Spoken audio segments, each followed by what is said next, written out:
Hello, this is David and welcome to episode number 6 of Make Me Proud, the YouTube series documenting my campaign to become a better sprint swimmer over 2023, emulating British Olympian Ben Proud. And in today's video, I'm going to be letting you in on my nutrition plan. Because as we all know, it's not just all that hard work that we put into training, but also the food that we fuel our bodies with. And I've gotten off to a great start in 2023. So far, losing already 3 kilograms whilst also maintaining high levels of energy and good performances in the pool. So I just wanted to show you what's been working well for me this year. So as always, if you would give this video a like, I would very much appreciate it. And remember to subscribe to this channel to join in with me on this swimming adventure. But otherwise, without further ado, let's dive right into today's episode. So starting off with breakfast. Breakfast is the very first thing I do in the day, starting with my lotions and potions, as my girlfriend so calls it. So first thing I do is start with my multivitamin greens drink, just to give me some insurance with getting all the vitamins and minerals that I need over the course of the day with this drink, so that just in case I don't manage to intake all the vitamins and minerals that I need over the rest of the day through whole foods alone. So that is just the insurance that I start my day with. Then second off, I have some creatine monohydrate. So this is less for the health side of things, but more a performance benefit. It's a legal supplement that essentially supports strength in the initial few reps of doing an exercise. So it's mainly a strength benefit as opposed to an endurance benefit, but with sprint swimming it's something that can help, especially when starting off of the blocks, just to get just that little bit more distance and speed going into the swim. So that's something I also like to start off my day with. However, then moving on to the actual foods, I have a nice bowl of skyr yogurt. So that's low fat, high protein. I like to put in some blueberries, bananas and almonds in it, just to give it a little bit of texture, some flavour, and also some carbohydrates that I need to fuel for when I typically do exercise. I typically exercise about an hour or so after breakfast, so that just gets some carbohydrates in there to fuel me up for that session. And then at the same time, I also have a cup of tea in the morning as a drink that I enjoy drinking. And the Robinson's fruit squash is the drink that I have when exercising. Typically I'll only have water, but I just put in some squash just to make it taste that little bit more nicer and make it more appealing for me to keep drinking whilst engaging in exercise. So moving on to my first snack of the day, and this normally comes just after I've done a bit of training. So what I like to have at this point in time is some fried egg on toast. I'll use a little bit of butter as the material I use to cook the eggs in instead of olive oil. Just means that I can control things a little bit better. I'm not very good at pouring small amounts of olive oil into the pan. I normally way overshoot it, and so putting butter in instead, it's just an easier way of ensuring that I don't go overboard with the fat in the butter. Just crack 3 eggs into the pan, have a slice of toast to go with it, and then also to throw in some fruit and vegetables, just to have 80 grams of tomato on the side. And again, another tea, because it's something that I like drinking. You'll notice this throughout the course of the video that I very much like tea. So a nice, quick, simple snack for after my training session to refuel. So next up is lunch, and this is where I start to up the amount of food that I typically eat during the day, in line with the amount of exercise that I have done or plan on doing throughout the course of the day. And so here I like to have a nice bowl of tomato tuna pasta. So that's essentially a bowl of whole wheat pasta with a tin of tuna and some tomato pasta sauce that is, And to keep the veggie intake high, I also like to put in some broccoli and sweet corn alongside it. So a really nice dish that's also incredibly nutritious as well.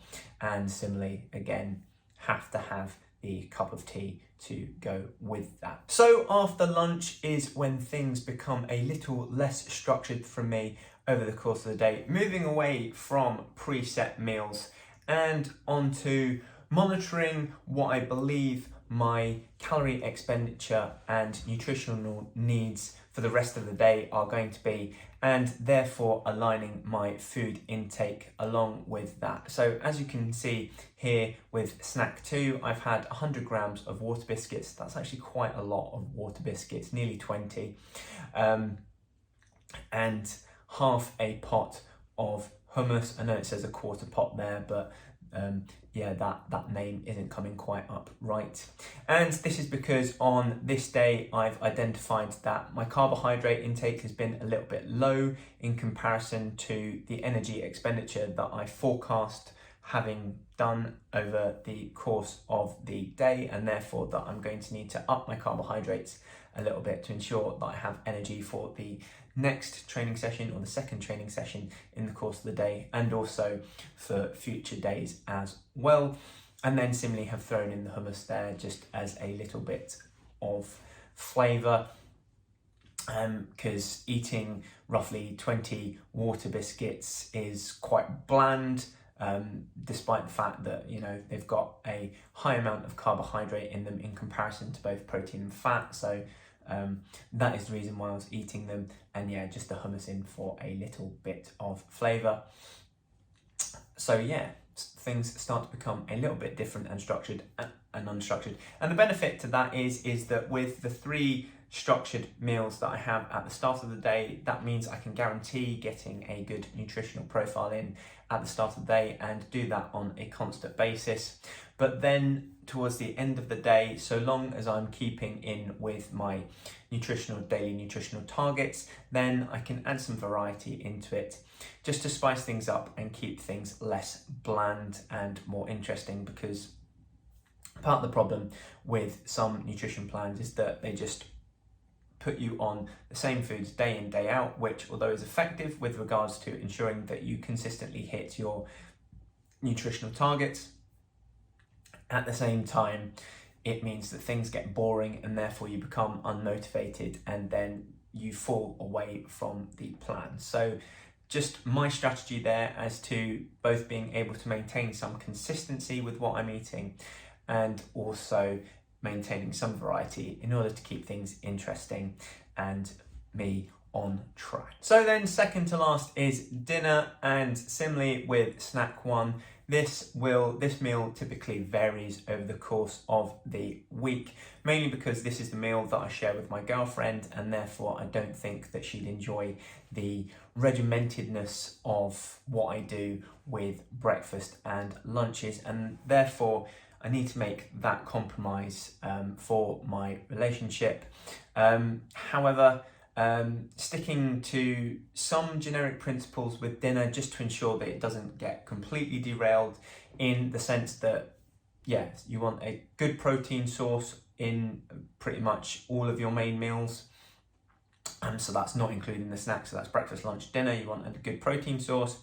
You want a source of starchy carbohydrate, you know, your rice, potatoes, pasta, get a source of that in there. And then 2 vegetables and maybe just a little bit of fat for flavour. So maybe some cheese, some butter, but small quantities in there just for flavour. And typically if you follow that structure when forming a meal, then typically you can't go wrong. Yes, you could, in theory, alter quantities of those such that things become massively out of whack, and therefore the nutritional balance of the meal goes completely off the rails. However,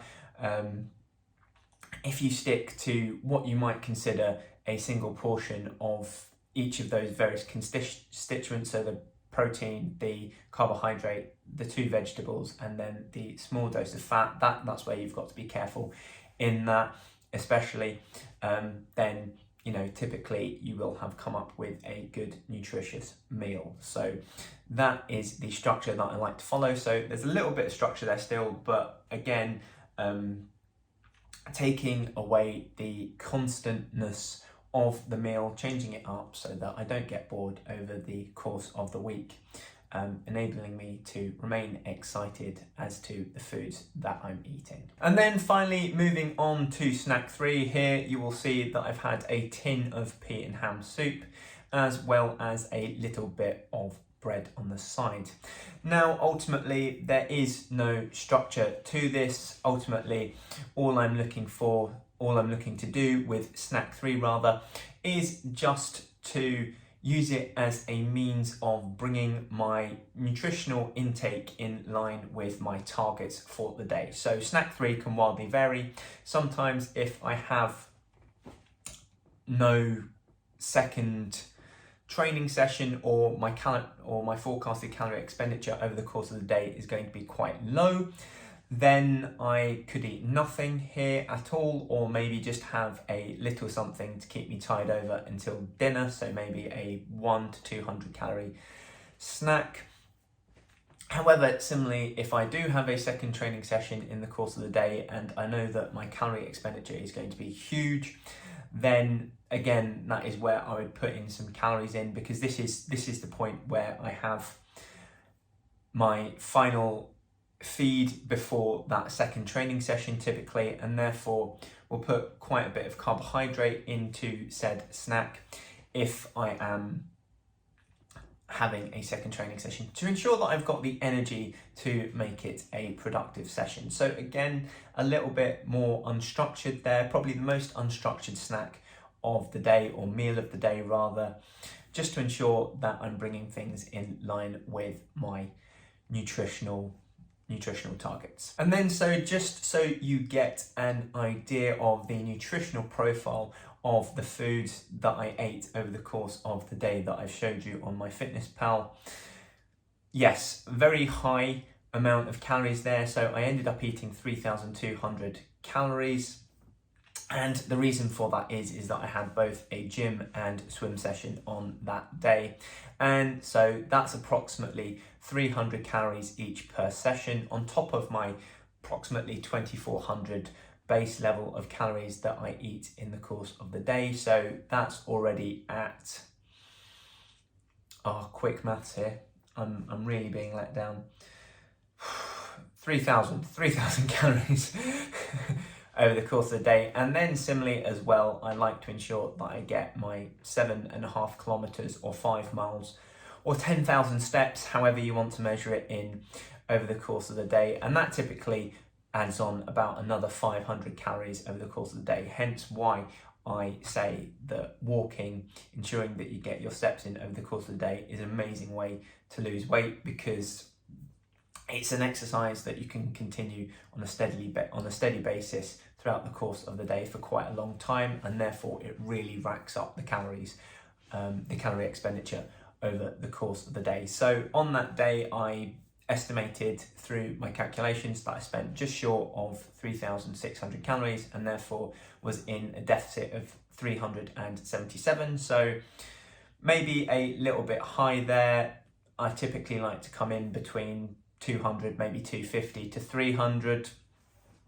Again, because that just means that the calorie deficit is easier to maintain, a lot easier to maintain. So the next day, obviously it's still going to progress me towards losing weight, but ultimately it's not such a large calorie deficit that my energy levels are incredibly low. I can't train, and therefore, it's just the weight loss campaign is unsustainable in that regard.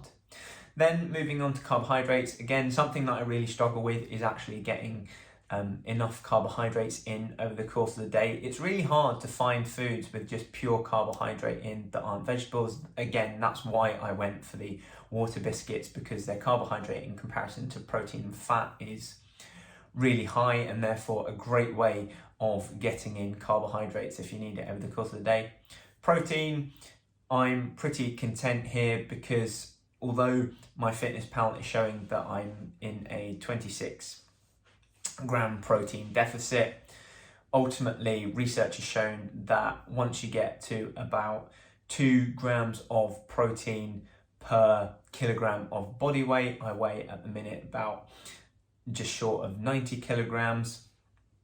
So 90 times 2 is 180 grams, which is lower than the 198. Once you get more than 2 grams of protein per kilogram of body weight, research has shown that it doesn't have much more of a benefit, or indeed any benefit, on further muscle growth. And so once I've hit that 180 mark, then getting more protein into my diet becomes certainly less of a priority, and it's more to do with, is it contained in the foods that I want to eat next. Fat, it says here I'm 8 grams under. However, naturally, all the carbohydrates, protein and fat are all going to be under because I've made a calorie deficit.